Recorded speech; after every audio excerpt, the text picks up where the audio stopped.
Hi there, welcome everyone to day 3 of the International Trade and Prosperity Week conference. We are talking about sustainability and climate change, and today we're talking all about green claims and consumer trust. Before we make a start, I just wanted to say thank you to some of our sponsors and supporters for this week. We have ESG 360, Halion, and also Diageo, who kindly hosted us on day 1 of the event, which was in person in London. We've had over 650 people globally wanting to attend this 3-day event, which has been fantastic. It's our first one this year where we've fully focused on sustainability, and we hope to continue for 2024. You'll see in the chat room towards the end of this event a link to a survey where we're trying to capture everyone's thoughts and opinions, views on what they'd like us to focus on for next year. So please do take the time to complete it. It only takes 1 minute. The other thing that I want to mention is that on Tuesday of this week, the ICC United Kingdom launched a very helpful toolkit, which includes shared insights and case studies from some of our members, some technology companies, and also some guidance by ICC, particularly for SMEs that want to focus on starting or in the middle of their ESG journey. So we do encourage you to download that. Click on the URL and you'll be directed straight there. But Sonia from our policy team, she will be adding the link in also to the chat room so that you can download it from there.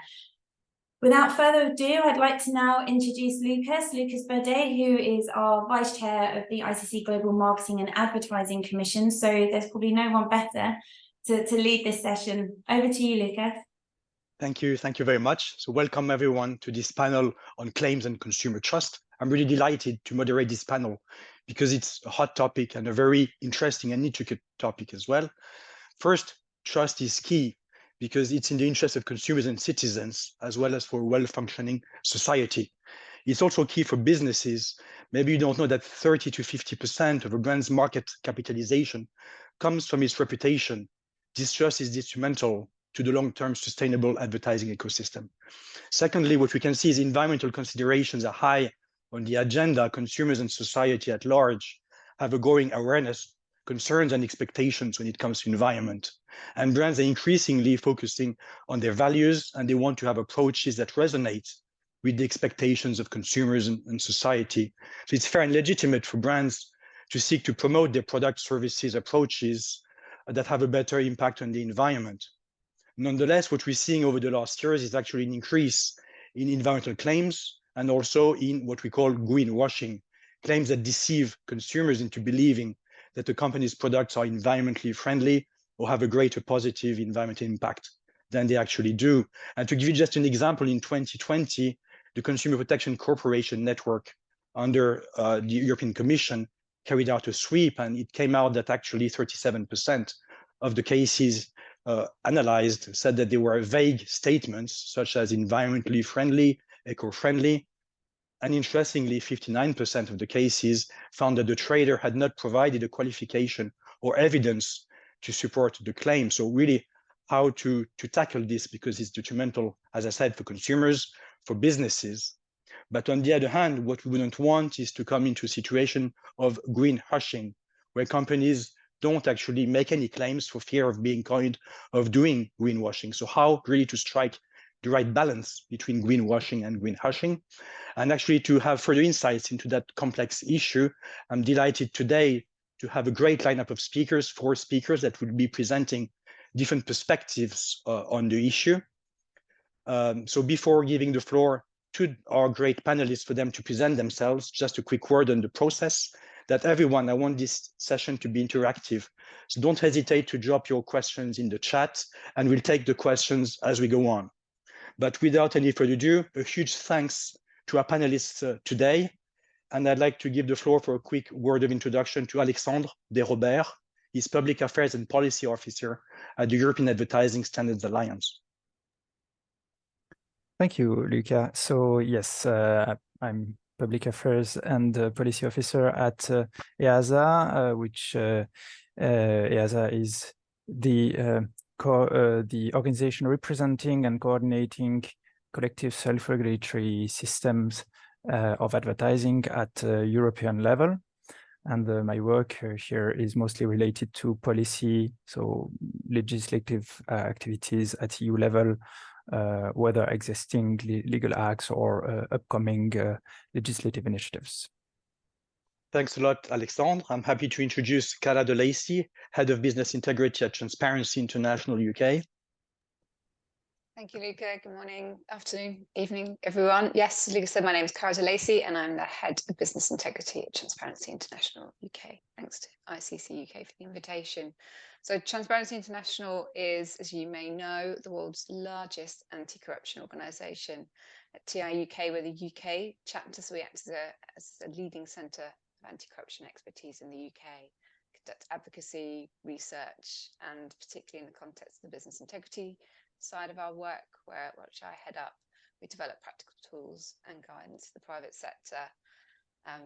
As Luke's saying in your introductory remarks, subject of being responsible as a business in this context of countering greenwashing is a really key area for companies and their stakeholder groups. I'm really looking forward to today's discussion. Thank you. Thanks a lot, Chara. I'm really delighted to welcome on the panel Török, Chief Sustainability Officer at Max Burgers. Thank you very much. Great being here. And Max Burgers started off in 1968 above the Polar Circle in Sweden. It's family owned, and we have been working hard with climate issues since 2008. And today we are the company in Sweden least unknown to be part of fixing the climate. I would say 7% of the Swedes think we are that. 3% is the next competitor, IKEA, Arla, and so on. So we've been working hard to be part of the change, but most things are yet to be done. Impressive. Thanks a lot, Kai, and we'll hear more about that a bit later.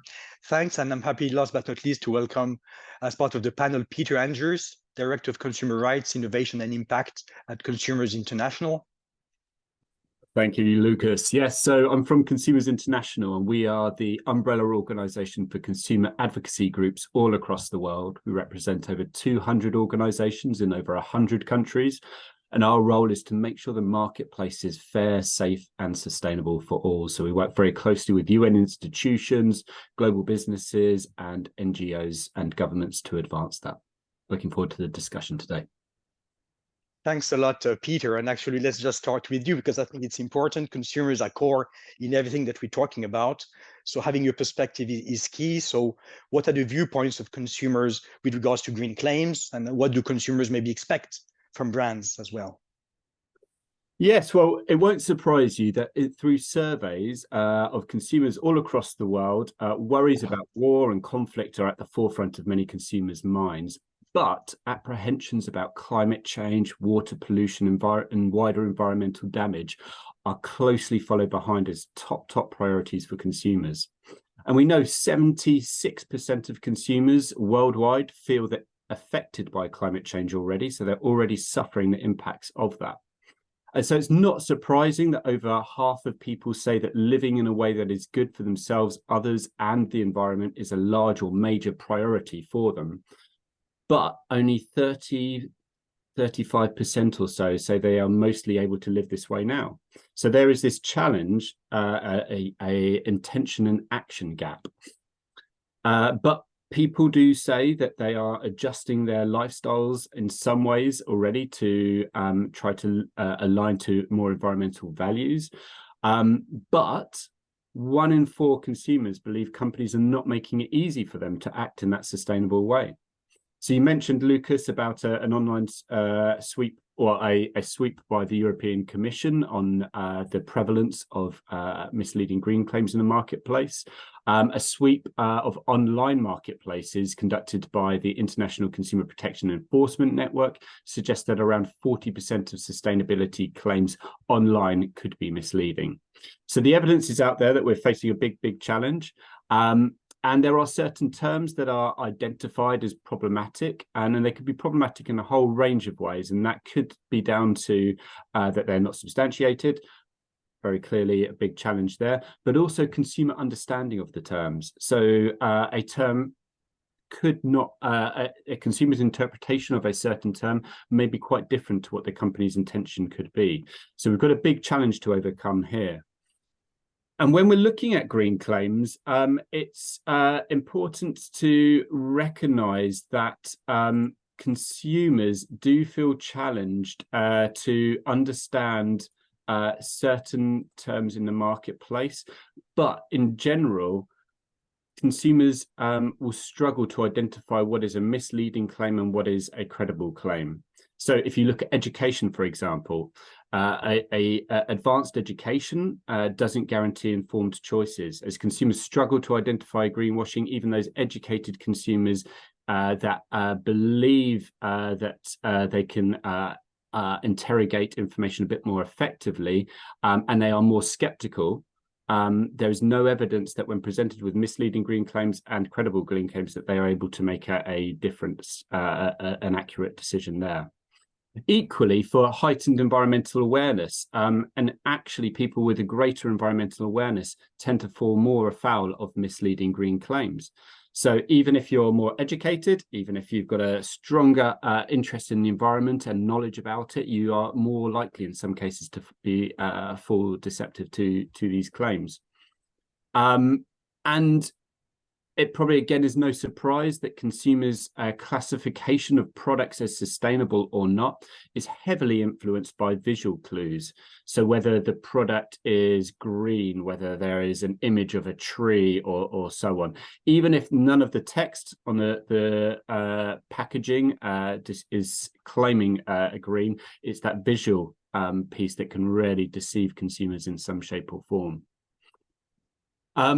And those green claims do, green claims on products do influence considerably a consumer's perceptions of that company's sustainable stance. So even if it's just a very product-specific information, it does have that wider impact onto the company's perception. I think, you know, the key bits really are that misleading claims are creating an essential, a challenge for the essential consumer right of adequate information to enable them to make informed choices. This is enshrined as a legitimate consumer need in the UN guidelines for consumer protection, and rules against misleading claims are part of most consumer laws in countries worldwide. And greenwashing breeds consumer skepticism. So 60% of consumers have lost trust in sustainability information provided by companies due to the perception of greenwashing. And that undermines companies who are trying to do the right thing. So we really need to focus on how we can improve the credibility of claims in the marketplace. And those that aren't able to do that, or those that choose not to, they will find that consumers disengage from them. And 70% of consumers are willing to stop buying from brands if they are found guilty of greenwashing. So in summary, consumers need and expect product sustainability information. It's critical if we're going to meet our climate challenges and wider environmental challenges set out in the UN Sustainable Development Goals. But it needs to be credible, it needs to be understandable, and it needs to be simple for consumers. And if it's not, there will not only be consumer backlash, but there will also be a legal one. Thank you. Absolutely. Thanks a lot for this insight, really focusing the fact that green claims is problematic. And the issue is actually how to crack the nut. I think there's an issue of complexity, accuracy on the one hand, but also if there's too much information, it's no longer, it's too complex to be understood as well by consumers. So it's really complex to navigate, I think, that fine line. And indeed, I think there's, of course, out there may be non-responsible market players, but there's also those responsible that really understand that having, I would say, a consumer skepticism or backlash is not what they're seeking. So I think it's really complicated to navigate this. But moving forward, maybe what we could hear is maybe the perspective from responsible businesses. We talk about business integrity. So maybe Chara, you could tell us a bit more of how does it, play with regards to consumer trust and green claims from your perspective. Yeah, absolutely. Thanks, Luca. Yeah, so business integrity isn't the solution. It's certainly very valuable to bring a business integrity and anti-corruption lens to this conversation. Of course, going from TI, sort of campaigning against corruption and working with businesses to really tackle corruption in all its forms. So Transparency International defines corruption as the abuse of entrusted power for private gain. So we're not in this context necessarily talking about sort of bribery and kickbacks, so sort of what you might see traditional forms of corruption, but really that sense of not playing fair. And it's that misuse of entrusted power that consumers have in companies to buy the products, buy their services, which can sort of lead to manifest in these misleading or dishonest marketing claims. I think we're having this conversation, of course, because companies hold a position of power and influence in society. And it's hugely important to leverage that power and influence to tackle collectively the challenge of climate change and the climate crisis. I think it's something, Peter, you mentioned about, and Luca, about that sort of imbalance of knowledge and power and expertise when it comes to, or certainly the credentials of the product. If you see claims that something is eco-friendly, the expectation is that it should be backed by research and scientific evidence. And when that isn't the case, there is really a knowledge power imbalance that's being misused between companies and consumers. The company, of course, is privy to information on the product's credentials that the consumer is not. And that again leads to that sort of abuse or risk of abuse or misuse of entrusted power. And it's of course really important to see in the ICC's general principles in advertising and market communications, and that guidance there, and the expectation that companies do not abuse or exploit consumers' lack of knowledge or expertise or experience around sustainability and the climate more broadly. So really good to see that. I think the second area where bringing a business integrity lens is valuable is just because it highlights that responsible corporate behavior goes beyond a strict adherence to the law and into that area of soft law, expectations of responsible business conduct, expectations of principle. And this is really important in an area of self-regulation. Of course, there is, growing hard law around greenwashing, but there are jurisdictions where greenwashing, between quote marks, is not outlawed, or there are areas where what the company does, its advertising doesn't meet that threshold of legal action either by consumers or regulators. But it's hugely important in that context that there isn't just a pure strict legal compliance lens. We're talking about the need for principles of integrity and principles of honesty and ethics, all that kind of encapsulated in that sense of business integrity and responsible business conduct. And of course, those words too are embedded in the ICC's frameworks. We see sort of honest and truthful presentation of environmental benefits and honest marketing. I think the final point, and the importance of business integrity, is the need for transparency. And of course, coming from Transparency International, transparency is absolutely crucial. Luca, you mentioned green hushing in your introductory remarks. I'm sure other panelists will speak to this. But the principle of business integrity really calls for information to be shared. You see, there's commercial confidentiality reasons, and that's outside, I think, the scope of this discussion, but that principle of a commitment to transparency and integrity really needs to be the bedrock of marketing campaigns. We're seeing lots of developments in the ESG space around sustainability disclosures, and really want to, call for that commitment to be across all areas of companies' external communications. I'll leave it there. Thank you. Thanks a lot, Chara. Yes, I picked up, I think, two elements. Number one, that part of the solution is in the hands of the businesses because they do have the power. And you also mentioned the importance of not only legal compliance, but soft law going beyond. And that's a good transition actually to hear from Alexandre Dérobert from the European Advertising Standards Alliance. Alexandre, can you tell us a bit more on what the industry is doing in terms of self-regulation with regards to green claims? Yes, absolutely. So in terms of self-regulatory initiatives, I think the EASA network is quite a good example of that. So there's 27 self-regulatory organization enforcing codes of conduct on advertising in the EASA network, along with 14 stakeholders representing the whole advertising value chain, the whole industry around the issue of advertising, which commit to responsible advertising. And this is all actually about trust, which was mentioned before by Peter. It all comes down to that, this interest of keeping the trust link between the consumer and the industry, actually. And yeah, I was mentioning the self-regulatory rules and standards, these codes of conduct. So actually there are different levels in it. The ICC code on advertising and marketing communication that Chara mentioned beforehand. And also the related framework, which helps with the interpretation of the ICC code. Yeah, of course, the ICC code has a whole chapter on green claims, so it's really relevant. And then you have the rules of the self-regulatory organizations, general rules, some of which are, which are applicable to all misleading advertising, including green claims, and also dedicated rules sometimes specifically on this issue. It may also be worthwhile reminding that the value of self-regulation is recognized in EU law, such as the Unfair Commercial Practices Directive, for instance. So then I may go into further some details about the enforcement, how it's done. The self-regulatory organizations are handling complaints that they receive from consumers or competitors. So they receive complaints, they handle them. On average, they receive 60,000 complaints per year across Europe.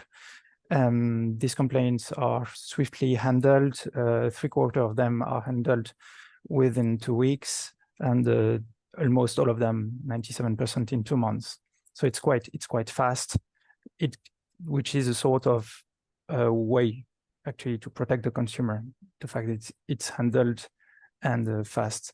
And among these complaints, about 67% are about misleading advertising, among which about 21% are about green claims. Then another activity of SROs, of self-regulatory organizations, is the monitoring of advertising online, which also relates to green claims, because green claims are part of some advertising, for instance. And this monitoring, more and more, that there is a strong development of monitoring through data-driven ways and methods. And it's important to remind that SROs also do preventive work. So it's not just ex-post handling of complaints. It's also training the industry. So they deliver trainings to the industry, advertising industry. And there is also a lot of advice, pieces of advice delivered to the industry upon request about certain ad campaigns before these ad campaigns are disseminated.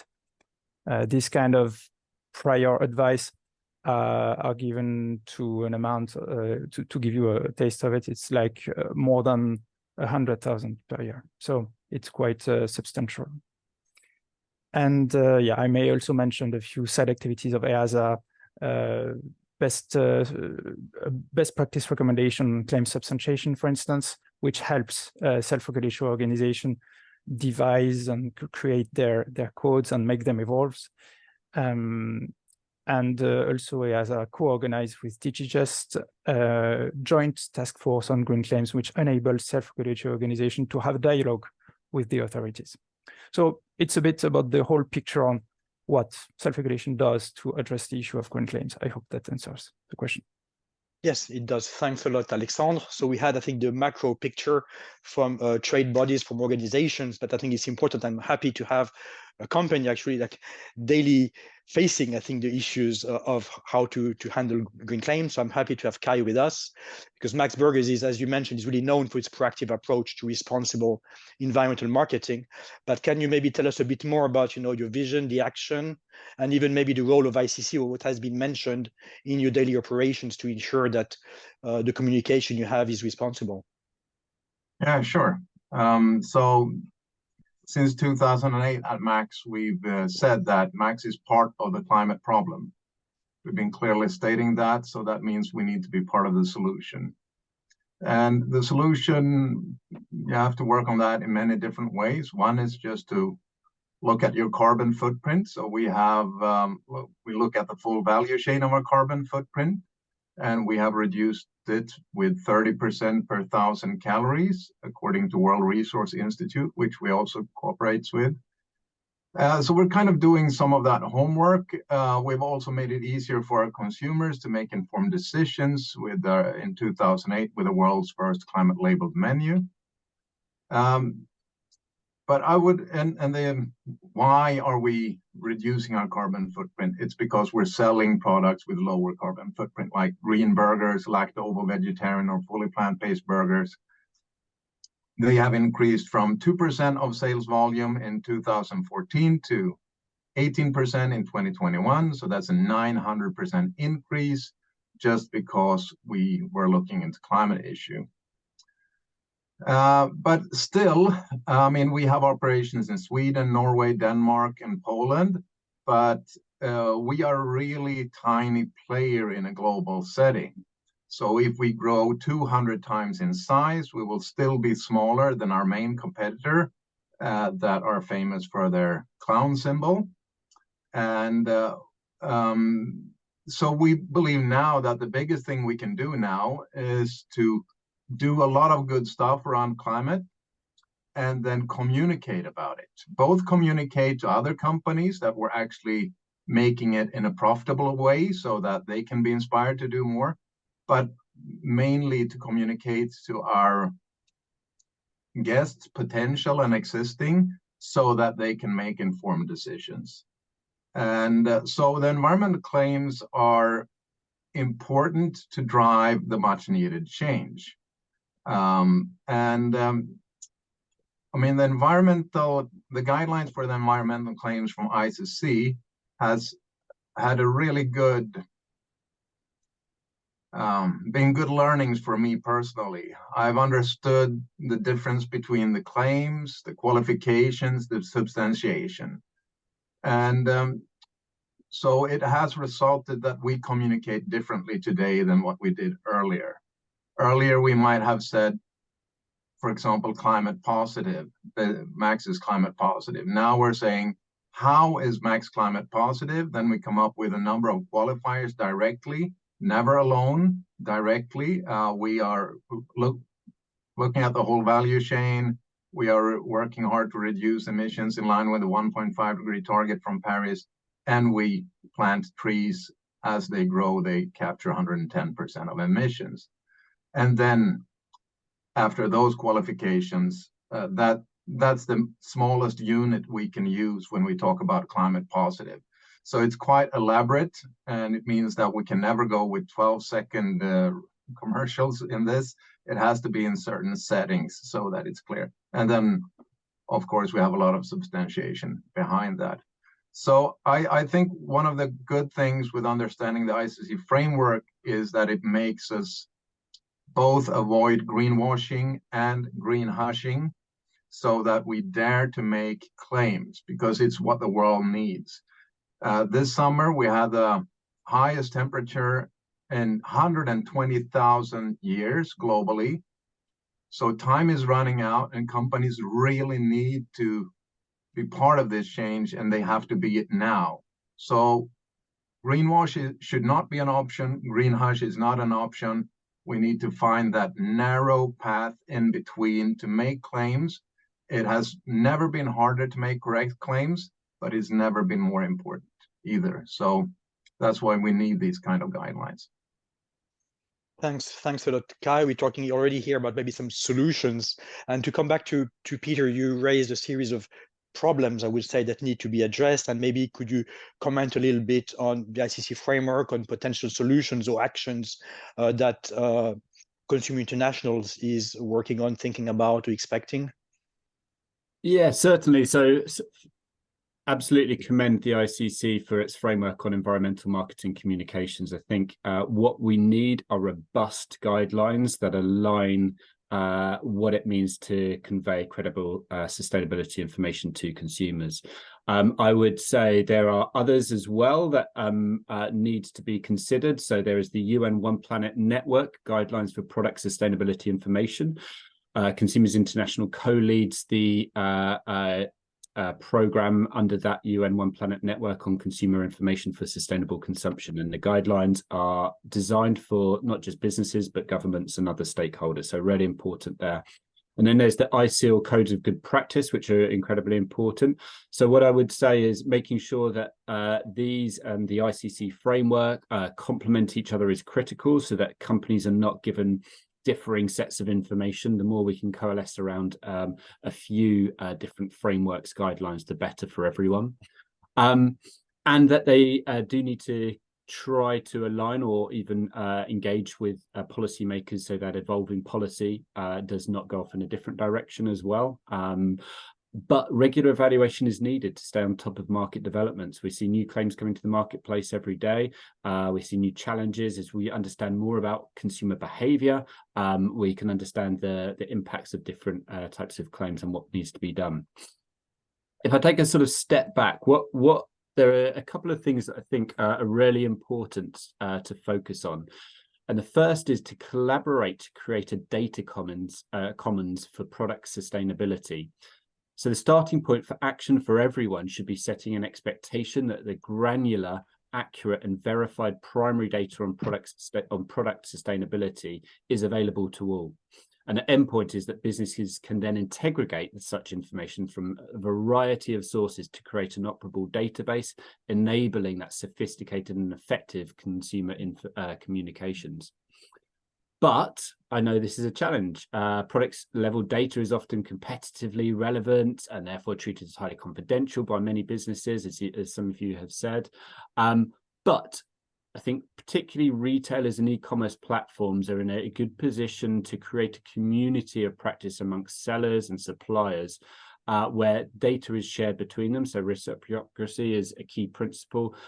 So making sure that everyone can access different sets of data fairly.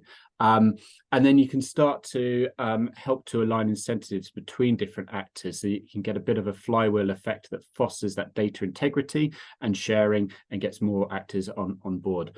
But I think to convey effective product sustainability information, you need this database because it is a huge challenge for many businesses. And so it is working with third-party sellers and manufacturers to then standardize, streamline and verify that sustainability information, making sure it's available to all. And then I think there is something about taking, as more and more businesses move online, consumer behaviors online are different to how they are in store. So behavioral biases can have a huge influence on the decisions that consumers are ultimately making. So for example, as a consumer, we may intuitively weigh losses higher than equivalent gains. We may prioritize the present over the future. And we're also strongly influenced by context. So recognizing the influence of behavioral biases is crucial to explaining why consumers' intention to shop sustainably does not always translate into action. And that is that intention-action gap I mentioned previously. Yeah. So e-commerce changes how consumers think and makes decisions in ways that could make the intention on sustainability wider. And therefore, being very careful about how you shape your website, your web page, your communications to consumers is absolutely critical, because consumers are purchasing faster, they are wanting to compare, they want to do it quickly, and so making sure that you're providing the tools and mechanisms for consumers to be able to do that effectively will go a long way to helping that. But just to recap, I think it's this absence at the moment of a shareable type of database of product sustainability information. We need to get down to the primary data to ensure that claims can be as accurate as possible. No, very interesting, that idea of a database, and also the fact of focusing on the online world, which changes a little bit, the approach. Maybe Chara, you'd like to come in on this, or comment maybe wider on Transparency International, approach and actions with regards to claims? Yeah, sure. Maybe I can sort of step back a slight higher level in terms of actions or recommendations, encouragements for companies. I think the first one is really to bring in an ethics and compliance, business integrity angle to discussion on marketing and advertising claims, not seeing or campaigns, not seeing as these operate as completely separate components of the business. All areas, internal communications, external communications, product development, it's all needs to come together if that strand of business integrity is to permeate the entire organisation and its activities.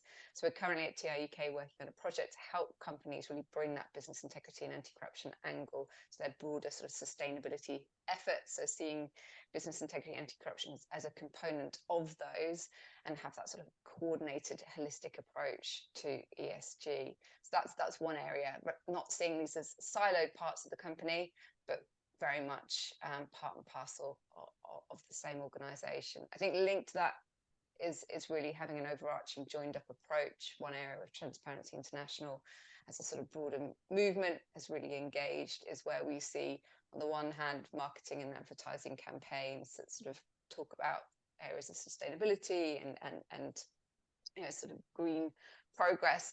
On the other hand, what you see is company action to potentially undermine those campaigns through its political engagement activities. So I think in other areas where you have sort of a mismatch across what is said externally and what is done, just attention to that, the consumers really, this is again, that sort of risks abusing that entrusted power. Consumers engage with the company, see its products because they want to be associated with a green, sustainable company. If activities are happening elsewhere that do not align, there is that risk. I think the third area is picking up on Kai's point on company communication and the need for collective action. These are challenges, whether it comes through sharing data. That's a sort of an example, I suppose, of collective action, that there is a consensus across companies that we need to work collectively to meet this challenge, and that can only happen if companies are sharing data as far as possible, sharing information on best practice, lessons learned, and joining in efforts to be a much more strongly united front, saying this is responsible behaviour. We all adhere to that standards and be leaders in this area.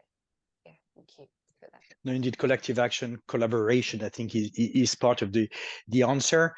Also, just a small parenthesis to all of those who are listening to the panel, don't hesitate to drop your questions in the chat. We'll take the questions because I'm seeing exchanges among speakers as well. Don't hesitate as well to interact. Closing the parenthesis, we talked about working together, stakeholders working together, but maybe it's interesting just to have a focus as well on what's going on at European level, because there's at European level legislation coming up. There are 2 different directives with regards to green claims and sustainability. So Alexandre, maybe you can just give us a quick update on that. Of course, happy to do that. That's a big challenge in a few minutes. I'll do my best. So I'll start even with a few words on the existing legislation. It's important to understand properly the 2 legislative proposals on the table. So there is currently legislation at EU level which already covers green claims in advertising. That's the Unfair Commercial Practices Directive. So this directive has principle-based provisions which prohibit misleading action, misleading omission, aggressive practices based on case-by-case assessments. And there is also a blacklist, an Annex 1, in which all practices listed are totally banned. The same directive, UCPD, recognizes also the value of self-regulation, as I have said. So now coming to the 2 legislative proposals at EU level, the Empowering Consumers for the Green Transition proposal, ECGT, and the Green Claims Directive, GCD. Both of them have more or less the same objective, which is preventing greenwashing.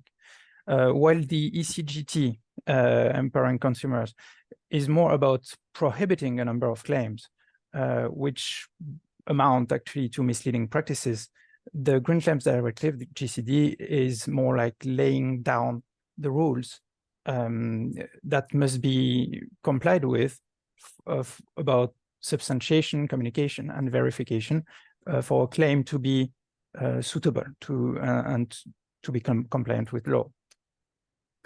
Now I will explain a bit more about the empowering consumers and then the Green Claims Directive. So there is a number of prohibitions, prohibited practices in the empowering consumers in the ECGT,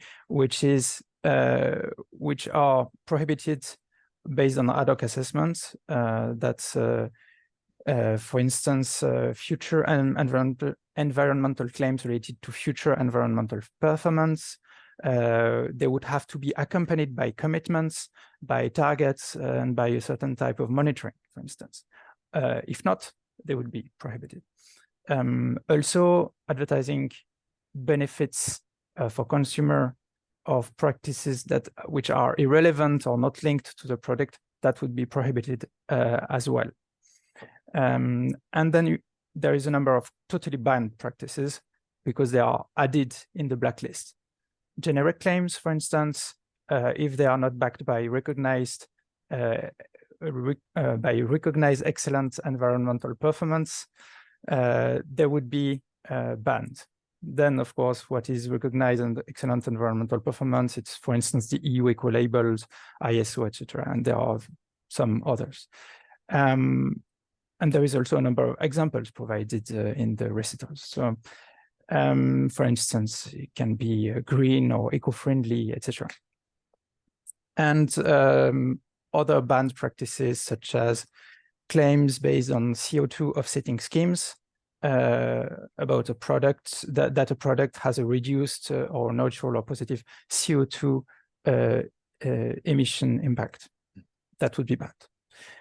There are other examples. I cannot cite everything, but it's a whole list of added practices in the blacklist. And the ECGT also has provisions on labels. So only sustainability labels relying on a certification scheme, third-party verified, or established by public authorities would be allowed. Then that was for the ECGT. And now the Green Claims Directive, GCD, more recently tabled because ECGT is almost going to the end of its legislative path, let's say. It's close to adoption. The Green Claims Directive has been proposed more recently. Its scope is B2C commercial communications. It's applying to voluntary environmental claims in textual form, which is likely to be understood as written form or oral form, also including, for instance, audiovisual. And also claims contained in labels. The Green Claims Directive provides for includes provisions on substantiation of claims and provisions on the communication of claims, and also on labels and also verification of claims. So I'll start with substantiation. The claims have to be backed by scientific evidence, and they must also take into account, where relevant, international standards. Then the substantiation of the claim has also to take into account the life cycle perspective. Does not necessarily mean a full life cycle analysis for all types of claims, but this is in the proposal. Transparency on CO2 offsetting. So high integrity, correct accounting of the impacts, etc. The claim has to rely on primary data, which is mostly the raw data that the company making the claim is able to provide, and secondary data, more academic writing, scientific articles, etc. The substantiation, yeah, so that's more or less it for substantiation. Now coming to communication of claims. The article on communication of claims adds a number of further requirements to the requirements on substantiation, which are, for instance, on use phase. So if the use phase of the product, if the claim is about a product, if the use phase is important for the claim to be true, then information must be provided to the consumer about it.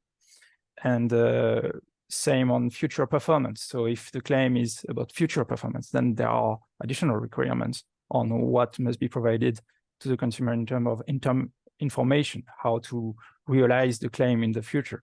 Yeah. I see that time is running, so I know I have to rush.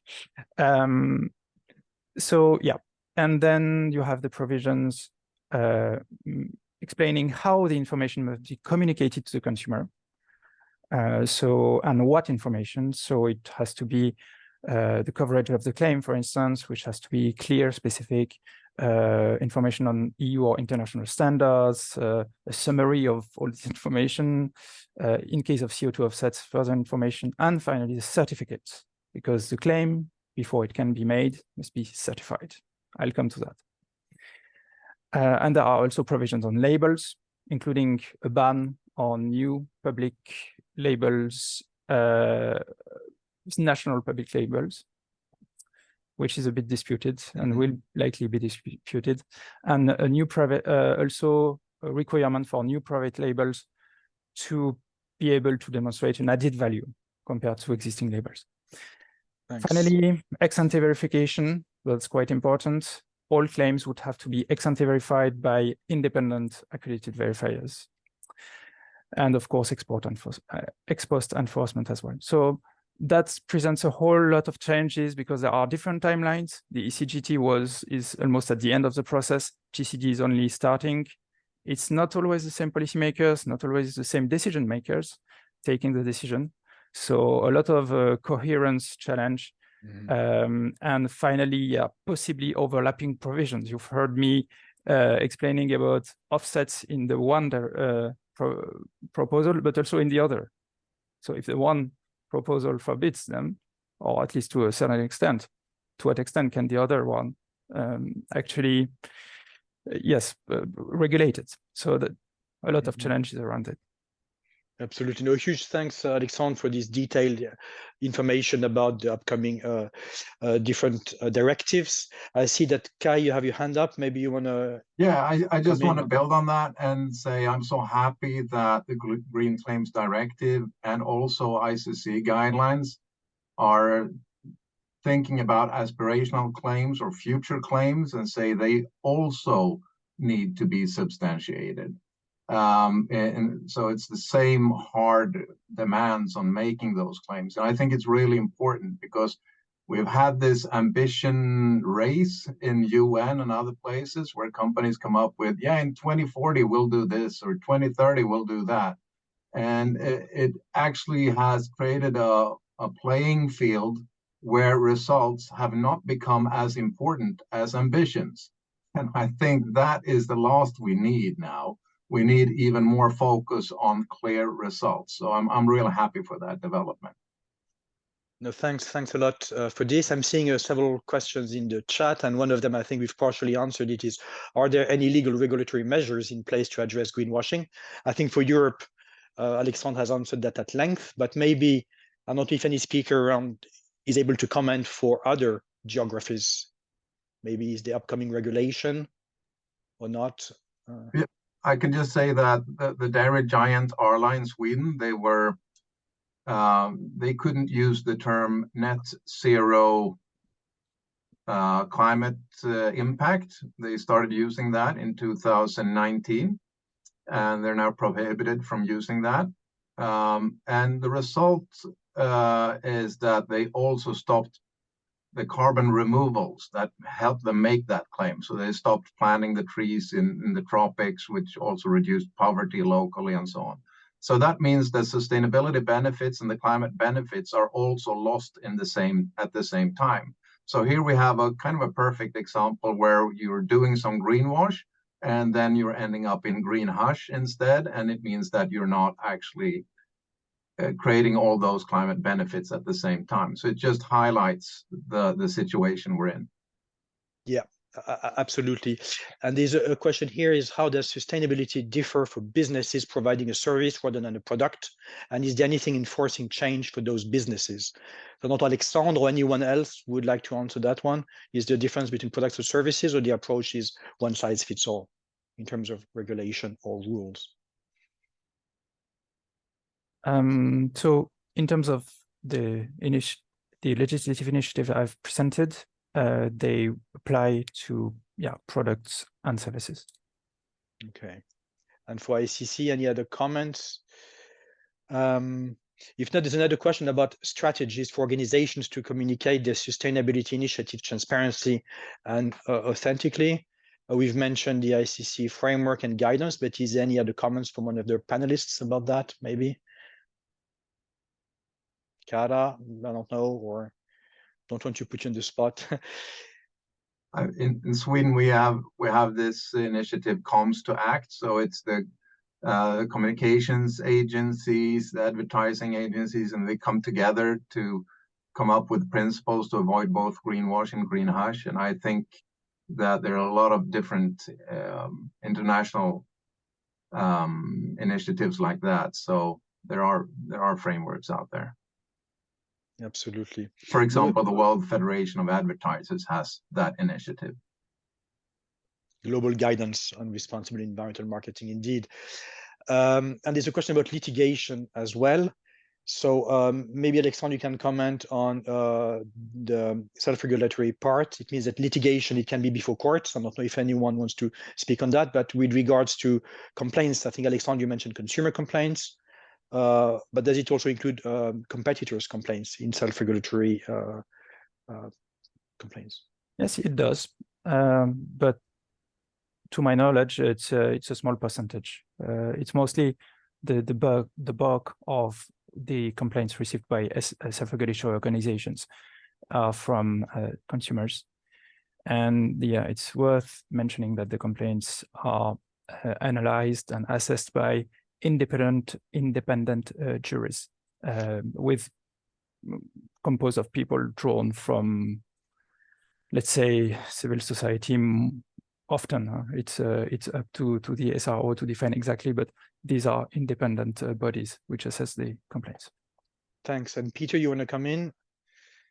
Yes, just very quickly. So many of you may have seen in the news that some consumer groups have launched an EU-wide complaint against major water bottle producers for greenwashing. So this is utilizing in Europe the EU rules on unfair commercial practices, which Alexandre mentioned. And it's focusing in on claims around 100% recyclable, recycled, and use of green imagery. So do have a look at that. And it's an indication of litigation being taken by groups to hold businesses to account where there are claims of misleading practices. Excellent. Thanks a lot, Peter. Maybe one last question before we wrap up is to Kai, with regards to green hushing, for instance, because it's interesting that I learned about the word a couple of years back talking to my Swedish member, actually. So as a business yourself, maybe how do you face that and how do you mitigate it? Should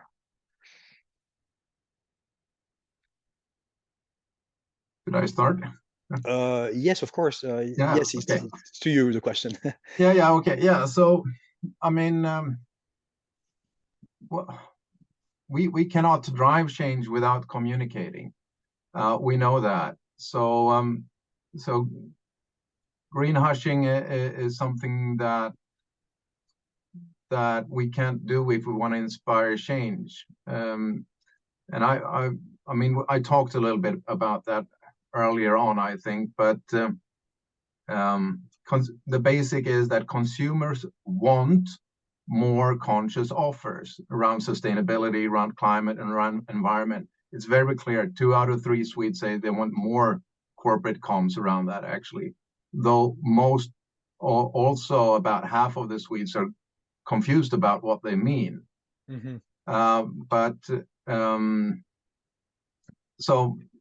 We can't let the consumers down, I think. They want to vote for the world, for a better world with their own wallets.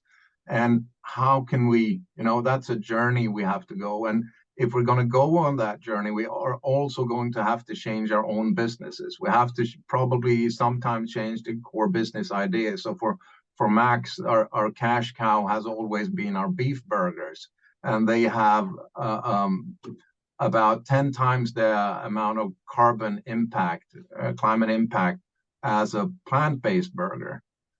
So it means if we want to keep on, making sure that we reduce our emissions in line with the 1.5-degree target from Paris, we're just going to have to change our business model. So in 2017, we actually changed our name from Max Hamburgers to Max Burgers. And I think because we know we can serve so many good things between two patties, that doesn't have to have a high climate impact. Yeah. And the thing now is that so many companies need to do a similar transition, whatever their beef is, their version of beef. So the environmental claims and everything around that, what the consumers want, it's actually a great opportunity to upgrade your business model and make it more future-proof. Yeah. Thanks for your further insights into this. Just we're going to wrap up. You have like 3 minutes left, I would say. So maybe I can ask every panelist just in maybe 1 or 2 sentences to give us like a key message, a key takeaway you'd like the participants, the attendees to hear from you. So Peter, maybe you want to start? And Yes, excellent. So this has been a really useful conversation. So thank you very much for convening it. I think the main thing I would like to just say is that we do need to eliminate the most misleading terms in the marketplace and strengthen the support for the most credible. So we're starting to speak to enforcement agencies and forward-thinking businesses about how this can be done. But do have a look at the UN One Planet Network Consumer Information Programme for Sustainable Consumption. It's open for all to join, and there's doing work there on communication related to consumption and biodiversity and product lifetime extension and so on. And then the final point, this conversation is obviously incredibly important, and so there are going to be more and more discussions on green claims going forward, not least our Congress at the end of the year, and I'm putting a link in the chat for that. Thank you. Awesome. Thanks a lot. Thanks for sharing. Chara, a couple of quick words. Sure, absolutely, and echo the thanks for this really interesting conversation. I think the main takeaway, well, what I'd like companies to take away is around applying an anti-corruption business integrity lens across their sustainability journey and seeing this as a core component of being a sustainable business and acting with integrity, transparency, honesty, all those principles that are set out in the ICC framework and beyond. And I think it's important to bring this lens across all initiatives. We've had a lot from Alexandre about the need for certification, and that's really going to be that bedrock of these claims. There are risks, of course, around lack of integrity and some corruption risks in certification processes. So just be mindful and really be proactive of bringing that lens to the conversation. Thank you. Thanks a lot, Chara. Alexandre, maybe one final remark? Yeah, thank you. Final word. I'll speak like a true policy officer. I would like to see coherence between the different initiatives on the table, not just at policy level, but also make sure that these initiatives also recognize well the self-regulatory frameworks and initiatives that exist. So yeah, coherence between the initiatives on the table at legislative level, and also complemented by self-regulation. I think that's super important to make it possible to navigate for the industry. Thanks a lot, Alexandre. Kai, 30 seconds. To be able to avoid greenwashing, green hush, let's be humble about the sustainability challenges. Let's be proud of the results that we are creating, and let's understand the global frameworks around greenwashing and green hushing so that we dare to communicate. A huge thanks to all of you panelists. I'll make just 2 quick points to wrap up. Again, thanks to all of you. The first point I think I'd like just to add on top, I think, is collaboration. Policymakers, companies, businesses, NGOs, at the end, all of these organizations care about consumer trust. And I think there's a way to further collaborate and work together. So that would be kind of my overarching message in this. And just maybe not misleading, but just to maybe give one word on what ICC is doing with regards to green claims. We've mentioned the ICC code. It dates back to 1937. It is right now being in the process of being reviewed, the 11th revision.